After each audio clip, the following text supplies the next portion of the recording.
now we're seeing a really organic adoption. So people are sharing how they're using it in their day-to-day in chats and conversations. And that, I'd say, is really sort of snowballed over the last few months. A key question which comes into my mind all the time, and I ask you a lot about it, Calley. What does adoption look like so far? Yeah, I mean, it's been good so far. I'd say it hasn't been straightforward, if I'm being honest. I think when you're introducing any kind of AI tool, there's like a group of people who get really on board. There's maybe a subset that don't really carry the way, and then there's a group that really needs to understand and learn it, and there's a bit of trepidation there. So I think that's kind of natural with any onboarding of any AI kind of tool. So we've had a bit of that.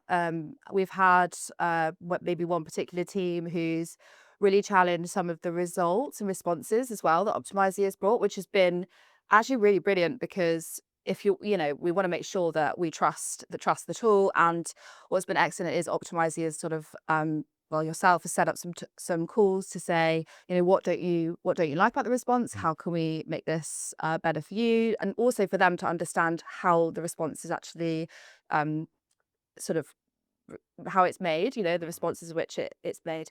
So and that kind of primarily came from our sort of a team full of data scientists. So they're kind of key questions that they would ask. Um, and but ultimately we're seeing a really organic adoption. So people are sharing how they're using it in their day-to-day in chats and conversations. And that I'd say is really sort of snowballed over the last few months. And that's kind of where everyone's like, it's a little bit more organic, I'd say. Across the business. So adoption's been good. It's been good. Yeah. Nice. Yeah, I think that'd be interesting for you, Shaun, to learn some of the challenges that you might face. Yeah. But I suppose if we look at B&Q and Kingfisher, B&Q and Screwfix, do you have any plan in terms of how to avoid some of these adoption challenges and how you can really push AI across those different brands? Yeah, I think at Kingfisher, we're quite fortunate where they've already kind of heavily invested in AI. Within the group data team, we have an AI team that's made up of 100 people. So they're already kind of working on building different kind of agents and tools that we can have on the website to help with searches, recommendations, and there's also kind of like a chat as well. And they're creating a bunch of these different things that they can bring into the website and app. So yeah, it's all there. So I think like to sell it into the organization is going to be quite easy.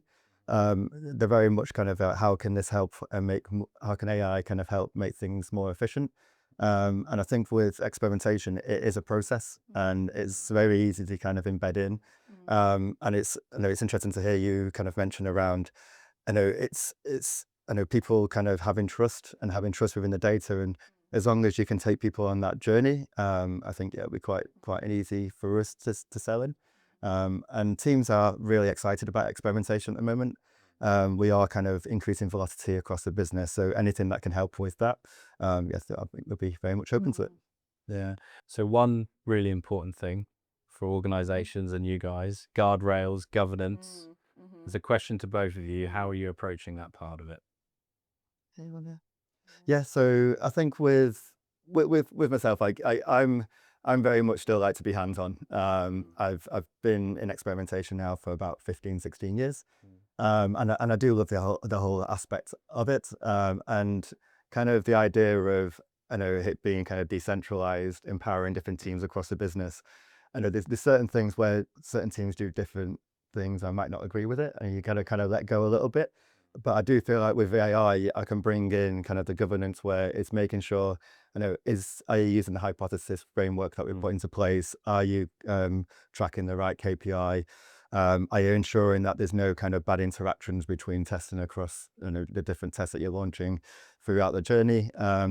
So for me, it kind of gives me, it'll kind of enable me to sleep at night, I think, knowing that I know I can scale and we can kind of grow it across all the different teams and still have that governance in place. That's pretty much automated as well. I've never heard a sleep metric before. That could be an interesting one.